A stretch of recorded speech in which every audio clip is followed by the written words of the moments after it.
Hello friends, welcome to my another blog. তোমরা সবাই কেমন আছো? দেখতেই পাচ্ছ আমি রেডি হয়ে গেছি। তোমরা আগে ভিডিওতে দেখতে পেয়েছিলে যে আমি বোনদের বাড়িতে ছিলাম বার্থডে ডেকোরেশনের জন্য। তারপর ওখান থেকে চলে গেছিলাম গিফট কিনতে। গিফট কিনে চলে এসেছি বাড়ি। এখন রেডি হয়ে চলে যাব বোনদের বাড়ি। বোনদের বাড়িতে গিয়ে টেকোর হাতে গিফটটা দিয়ে দিয়েছি, কিন্তু টেকো গিফটটা না নিয়ে ও চকলেটটা নিয়েছে সবার আগে। ও তারপরে ও চকলেট ছিঁড়ে খেতেও শুরু করে দিয়েছিল। তারপরে বোনই গিফটটা খুললো। আমি এদিকে বলছিলাম এই টেবিলের উপর কেকটা বসিয়ে কেকটা কাটিয়ে দিস। এরই মধ্যে তানি আর বৌদির মধ্যে লেগেছে মারামারি। এদিকে দাদা বৌদিও চলে এসেছিল আমাদের আসার আগেই। আমাকে ফোন করেছিল, আমি তখন বাড়িতে ছিলাম। অ্যাকচুয়ালি দিদাকে নিতে গিয়েছিলাম, দিদা কি করে আসবে আমি না নিয়ে আসলে। তারপরে দিদাকে নিয়ে তারপর চলে এসেছি। এখানে আসার পর দেখছি অনেকেই চলে এসেছে অলরেডি। দাদা বৌদি ছাড়া ছোটো মামি এসেছে, তারপরে আরও অনেকেই এসেছে চেনা পরিচিত লোকজন। তারপরে এই ঘরতে চলে গেছিলাম। ওই ঘরে গিয়ে মানে ডেকোরেশন যে করেছিলাম সেটাই আর কি দেখছিলাম এখনও ঠিকঠাক আছে নাকি। অ্যাকচুয়ালি ডবল টেপ দিয়ে লাগিয়েছি তো, ওটা যদি যখন তখন খুলে যেতে পারে, ঠিক নেই। এই ডবল টেপ আঠা বেশিক্ষণ দেওয়ালের মধ্যে থাকে না। আর এদিকে দেখো এদের ভাবভঙ্গি দেখে যে আমি কি বলবো, কিছু বলার নেই, এরা এরকমই। তারপরে সবাই মিলে কিছু ছবি তুললাম, মানে গ্রুপ সেলফি, তারপর সিঙ্গেল সিঙ্গেল এক এক করে ছবি তুললাম। ছবি তোলা শেষ করে শুরু হয়ে গেল ধান দুব্য দিয়ে আশীর্বাদের পর্ব। সবাই এখন ধান দুব্য দিয়ে আশীর্বাদ করবে আর পায়েস খাওয়াবে। জন্মদিনে পায়েস টাইমের কেকের আগে।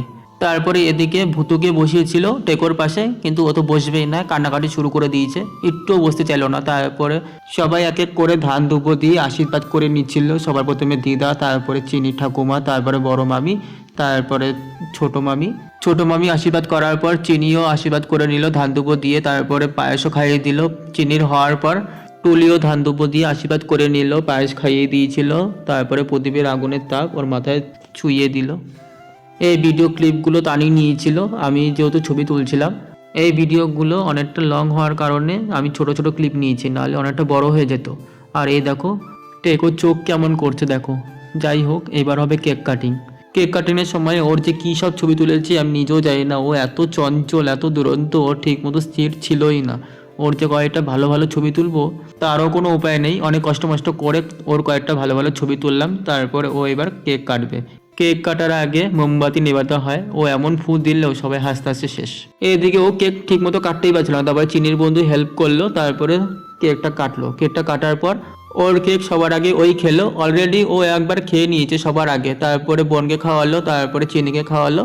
ওদের দুজনকে খাওয়ানোর পর আমি একটু ওকে খাইয়ে দিয়েছিলাম। তারপরে তানিও খাওয়ালো, বোন আবার ওকে খাওয়ালো।